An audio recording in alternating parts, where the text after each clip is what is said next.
AB जानकारी educational YouTube channel में पुनः आपका एक बार फिर स्वागत है। और आज के इस वीडियो का टॉपिक है वह बिहार में होने वाले STET की परीक्षा से संबंधित है। जैसा कि आपको जानकारी होगा कि बिहार STET में 150 अंक के प्रश्न पूछे जाते हैं, जिसमें 50 अंक टीचर एप्टीट्यूड से पूछे जाते हैं, जो सबको देना जरूरी है।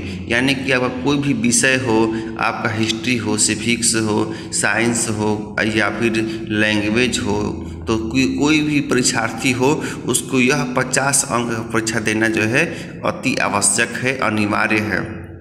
तो इसी को ध्यान में रखकर हम जो है STET के लिए शिक्षण अभिरुचि से संबंधित प्रश्न आपके सामने बता रहे हैं, प्रस्तुत कर रहे हैं, जिससे कि आप अधिक से अधिक जो है लाभ उठा सकें। एक बात और कि इस समय चूँकि कम है, इसलिए हम ऑप्शन न देकर सीधे उत्तर बता रहे हैं, जिससे कि कम से कम समय में अधिक से अधिक आपका प्रश्न का जो है हल हो सके। और यह शॉर्ट सेट जो है देखिए स्क्रीन पर आपको दिखाई दे रहा है। द प्लेटफार्म टीम जो है पटना कोचिंग सेंटर है, उसी का यह गाइड है, उसी के माध्यम से आपको हम यहाँ बताने जा रहे हैं, जिससे कि आप अधिक से अधिक जो है लाभ उठा सकें। तो समय गंवाए बिना सीधे चलते हैं आपका। और यहाँ थोड़ा सा देख लीजिए, यहाँ दिया हुआ है कि यह जो है शिक्षण टेस्ट सीरीज है, अनिवार्य 50 अंक, शिक्षण कला एवं अन्य दक्षता, माध्यमिक वर्ग 9 एवं 10 था, उत्तर माध्यमिक वर्ग 11 एवं 12 के लिए इसमें 30 सेट जो है दिया गया है, जो सभी आपके सामने हम उपलब्ध करा रहे हैं। समय गंवाए सीधे चलते हैं क्वेश्चन पर, और मुझे आशा है कि आपका इससे लाभ बहुत होगा और कम समय में अधिक से अधिक हम क्वेश्चन हल करने की कोशिश करेंगे। तो पहला क्वेश्चन है, शिक्षा का सामाजिक कार्य है। शिक्षा का सामाजिक कार्य है। ए, परंपराओं का समायोजन, बी, नए सामाजिक ढांचों का विकास, सी, सृजनात्मक और रचनात्मक कार्य, और डी, उपयुक्त सभी। और इसका सही जवाब होगा डी, उपयुक्त सभी। दूसरा क्वेश्चन है, सामाजिक दृष्टिकोण से शिक्षा के कौन कौन से कार्य हैं, और इसका भी सही जवाब होगा उपयुक्त सभी। इसीलिए सभी ऑप्शन हम पढ़ रहे हैं, सामाजिक दृष्टिकोण से शिक्षा के कौन कौन से कार्य हैं। तो सामाजिक नियंत्रण करना, ये भी कार्य है। बी, व्यक्ति को सामाजिक क्रियाओं में भाग लेने के लिए तैयार करना, ये भी कार्य है। और तीसरा है, सामाजिक परंपरा की सुरक्षा एवं हस्तांतरण करना, ये भी जो है शिक्षा का कार्य है। तो इस प्रकार जो है तीनों ऑप्शन जो है सही है। अगला क्वेश्चन है तीसरा, शिक्षा समाज के किस पक्ष को प्रभावित करती है। धार्मिक पक्ष, आर्थिक पक्ष, राजनीतिक पक्ष और उपयुक्त सभी। तो यहाँ पे भी तीनों जवाब यानी कि चारों जवाब यहाँ सही है कि शिक्षा समाज के किस पक्ष को प्रभावित करती है। तो धार्मिक पक्ष को भी प्रभावित करती है, और आर्थिक पक्ष को भी प्रभावित करती है, और राजनीतिक पक्ष को भी प्रभावित करती है। अगला क्वेश्चन है 4 नंबर, और यह है कि भाषा शिक्षण में, ध्यान दीजिए, भाषा शिक्षण में वाक्यों को शब्दों से पहले पढ़ाया जाता है। शिक्षण का यह सूत्र आधारित है किस पर, तो गेस्टाल्ट प्रयोगों पर। अगला क्वेश्चन है, संपूर्ण शिक्षा व्यवस्था का आधार स्तंभ है। संपूर्ण शिक्षा का व्यवस्था का आधार स्तंभ है, तो इसका सही जवाब होगा ए, प्राथमिक शिक्षा। अगला है, किस मनोवैज्ञानिक ने व्यवहार का यह समीकरण दिया कि व्यवहार इक्वल टू कार्य, और कार्य के कोष्ठ में दिया है व्यक्तित्व एवं वातावरण, और इसका सही जवाब होगा 6 का, और वह होगा आपका बी, लेविन ने। अगला है, पियाजे ने कौन सा सिद्धांत प्रतिपादित किया। पियाजे ने कौन सा सिद्धांत प्रतिपादित किया, और ये 7वां का सही जवाब होगा, वह होगा डी, मानसिक विकास। क्योंकि समय कम है इसलिए हम ऑप्शन नहीं बता रहे हैं, सीधे इसका आंसर ही बता रहे हैं कि पियाजे ने कौन सा सिद्धांत प्रतिपादित किया। तो इसका सही जवाब होगा मानसिक विकास। अगला है, मूर्त संक्रियात्मक अवस्था का काल है, और इसका सही जवाब होगा ए, 7 से 11 वर्ष। अगला है, पियाजे के अनुसार मानसिक विकास की अवस्थाएं हैं। मानसिक विकास की अवस्थाएं हैं कौन, तो इंद्रिय जनित गामक अवस्था, बी है पूर्व संक्रियात्मक अवस्था, सी है मूर्त संक्रियात्मक अवस्था, और डी है उपयुक्त सभी। और इसका सही जवाब होगा उपयुक्त सभी, यानी कि पियाजे के अनुसार मानसिक विकास की अवस्था जो है इंद्रिय जनित गामिक अवस्था में भी होता है, पूर्व संक्रियात्मक अवस्था में भी होता है और मूर्त संक्रियात्मक अवस्था में भी होता है। 10वां नंबर क्वेश्चन है कि गिलफोर्ड ने अपने बुद्धि सिद्धांत में संक्रियाओं को कितने खंडों में बांटा है। गिलफोर्ड ने अपने बुद्धि सिद्धांत में संक्रियाओं को कितने खंडों में बांटा है, तो वह होगा आपका 5 भागों में बांटा है। अगला क्वेश्चन चलते हैं 11 नंबर पर। 11 नंबर क्वेश्चन है मानसिक आयु के प्रत्यय का सर्वप्रथम प्रयोग किया किसने। मानसिक आयु के प्रत्यय का सर्वप्रथम प्रयोग किया किसने। ए थर्नडाइक ने, बी स्पीयरमैन ने, सी गिलफोर्ड ने और डी बिने ने। और 11 का सही जवाब होगा डी बिने ने। मानसिक आयु के प्रत्यय का सर्वप्रथम प्रयोग किया तो बिने ने किया था। अगला है गिलफोर्ड ने अपने बुद्धि सिद्धांत में कुल कितने कारक बताए, तो इसका सही जवाब होगा 12 का, वो होगा सी 150। यानी कि गिलफोर्ड ने अपने बुद्धि सिद्धांत में कुल कितने कारक बताए हैं, तो 150 बताए हैं। 13 नंबर क्वेश्चन है निम्नलिखित में से किसने भारत में प्रथम मनोविज्ञान प्रयोगशाला स्थापित की थी। निम्नलिखित में से किसने भारत में प्रथम मनोविज्ञान प्रयोगशाला स्थापित की थी। और 13 का सही जवाब होगा एन सेन गुप्ता ने। एन सेन गुप्ता ने। अगला है 14 नंबर कि थर्नडाइक ने बुद्धि की प्रकृति के विषय में निम्नलिखित में से कौन सी सिद्धांत माना है। थर्नडाइक ने बुद्धि की प्रकृति के विषय में निम्नलिखित में से कौन सा सिद्धांत माना है, और इसका सही जवाब होगा 14 का, वो होगा सी बहुशक्ति सिद्धांत। थर्नडाइक ने बुद्धि की प्रकृति के विषय में निम्नलिखित में से कौन सा सिद्धांत माना है, तो सी बहुशक्ति सिद्धांत। अगला है स्पीयरमैन की बुद्धि की प्रकृति को लेकर निम्नलिखित में से कौन सा सिद्धांत मानता है। स्पीयरमैन बुद्धि की प्रकृति को लेकर निम्नलिखित में से कौन सा सिद्धांत मानता है, और इसका सही जवाब होगा डी द्विशक्ति सिद्धांत। द्विशक्ति सिद्धांत। अगला है जिस आयु में बालक की मानसिक योग्यता का लगभग पूर्ण विकास हो जाता है वह कौन सी आयु है।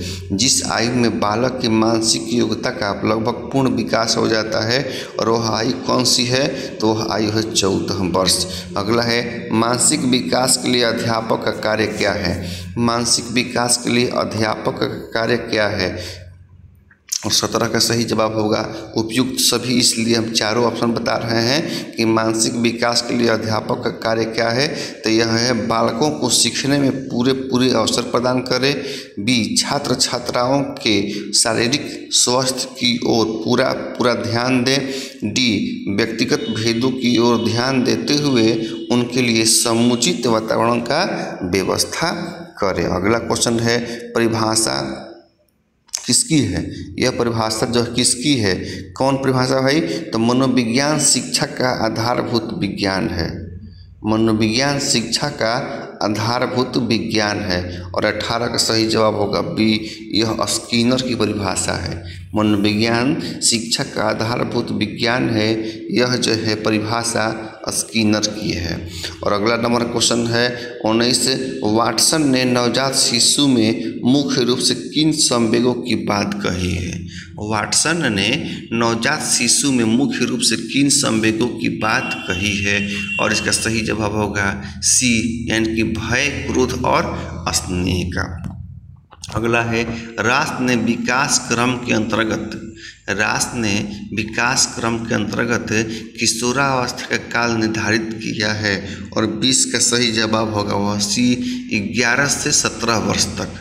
राष्ट्र ने किशोरावस्था का काल निर्धारित किया है 11 से 17 वर्ष तक। और 21 नंबर क्वेश्चन है, ध्यान दीजिएगा 21 नंबर क्वेश्चन को, कि जब माता पिता के बच्चे उनके विपरीत विशेषताओं वाले विकसित होते हैं तो यह सिद्धांत लागू होता है। और 21 का सही जवाब होगा वह होगा आपका डी, यानी कि प्रत्यागमन का सिद्धांत। यानी कि जैसे माता पिता हो, उनका पुत्र माता पिता पर नहीं गया है, दूसरे पर गया हो, तो उसी को बोलते हैं प्रत्यागमन का सिद्धांत। अब चलते हैं क्वेश्चन नंबर 22 पर। किसने कहा था कि अंतर्निरीक्षण विधि अपने आत्मा में देखना ही अंतर्दर्शन है। किसने कहा कि अंतर्निरीक्षण विधि अपनी आत्मा में देखना ही अंतर्दर्शन है, और इसका सही जवाब होगा बी, स्किनर ने। किसने कहा था कि अंतर्निरीक्षण विधि अपनी आत्मा में देखना ही अंतर्दर्शन है, और इसका सही जवाब होगा स्किनर ने। अगला क्वेश्चन है, बालकों में सच्चाई के गुण का विकास संभव है। बालकों में सच्चाई का गुण, ध्यान दीजिए, बालकों में सच्चाई के गुण का विकास संभव है, और इसका सही जवाब होगा स्वयं कठोरता से सच्चाई के पालन करने से। अगर आप सच्चाई के पालन नहीं करते हैं तो आपके बालक भी नहीं करेंगे। अगला है, भ्रूण में कितने क्रोमोसोम होते हैं। भ्रूण में कितने क्रोमोसोम होते हैं, और इसका सही जवाब होगा वो होगा 46। भ्रूण में कितने क्रोमोसोम होते हैं, तो 46 होते हैं। अगला है, मादा क्रोमोसोम है। मादा क्रोमोसोम क्या है, और 46 का सही जवाब होगा XX। अगला है, सबसे छोटी कोशिका कौन सी होती है, और इसका नाम है अंडा।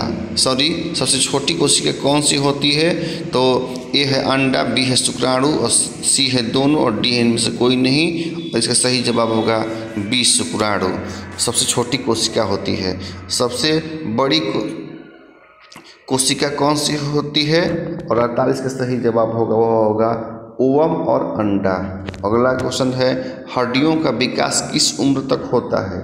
हड्डियों का विकास किस उम्र तक होता है, और इसका सही जवाब होगा बी, 16 वर्ष तक।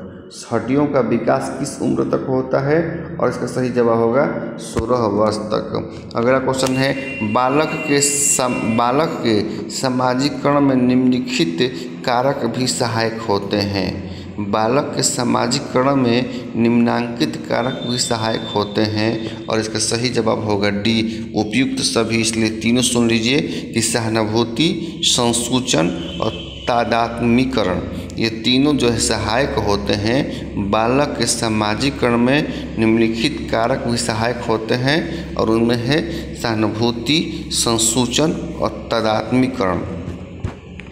अगला क्वेश्चन है 51 में, विद्यालय बालकों को अपने परिवार, जाति, आस पड़ोस में अर्जित किस दुष्प्रवृत्ति को दूर कर उनका समाजीकरण करते हैं। विद्यालय बच्चों को अपने परिवार, जाति, आस पड़ोस से वर्जित किस दुष्प्रवृत्ति को दूर कर उनका समाजीकरण करते हैं, और 51 का सही जवाब होगा वह होगा डी, उपयुक्त सभी। और इसके लिए चारों जवाब पढ़ रहे हैं कि संकीर्णता, अंधविश्वास और कुरीतियाँ। क्वेश्चन के साथ आंसर सुन लीजिए कि विद्यालय बच्चों को अपने परिवार, जाति, आस पड़ोस से वर्जित किस दुष्प्रवृत्ति को दूर कर उनका समाजीकरण करते हैं, तो संकीर्णता को दूर करते हैं, अंधविश्वास को भी दूर करते हैं, कुरीतियों को भी दूर कर उनका समाजीकरण करते हैं। अगला है, बच्चे के समाजीकरण में अध्यापक की भूमिका यह होने चाहिए, क्या होना चाहिए, और इसका सही जवाब होगा 52 का वो होगा डी, उपयुक्त, मतलब बी और सी। तो सभी को पढ़ते हैं कि बच्चों के समाजीकरण में अध्यापक की भूमिका यह होनी चाहिए कि उसे बच्चों के साथ भेदभाव रहित व्यवहार करना चाहिए, और उसे बच्चों की जाति, धर्म आदि की आलोचना नहीं करना चाहिए। और इसमें एक गलत है, और वह है कि उसे बालक को अनुचित व्यवहार को नहीं रोकना चाहिए। ये क्या है, गलत है, और दो नीचे वाला सही है। अगला है, परिवार में बालक का समाजीकरण बालक की किस प्रवृत्ति के कारण हो संभव है। परिवार में बालक का समाजीकरण बालक की किस प्रवृत्ति के कारण संभव है, और इसका सही जवाब होगा 53 का, और वह होगा आपका 53 का सही जवाब वो ये, यानी कि अनुकरण। और एक बार क्वेश्चन के साथ सुन लीजिए कि परिवार में बालक का समाजीकरण बालक के किस प्रवृत्ति के कारण संभव है, तो अनुकरण द्वारा। अगला क्वेश्चन चलते हैं। अगला क्वेश्चन भी बहुत अपने आप में इम्पोर्टेंट है, और आपको बताते चलें कि यह जो सेट है STET की परीक्षा के लिए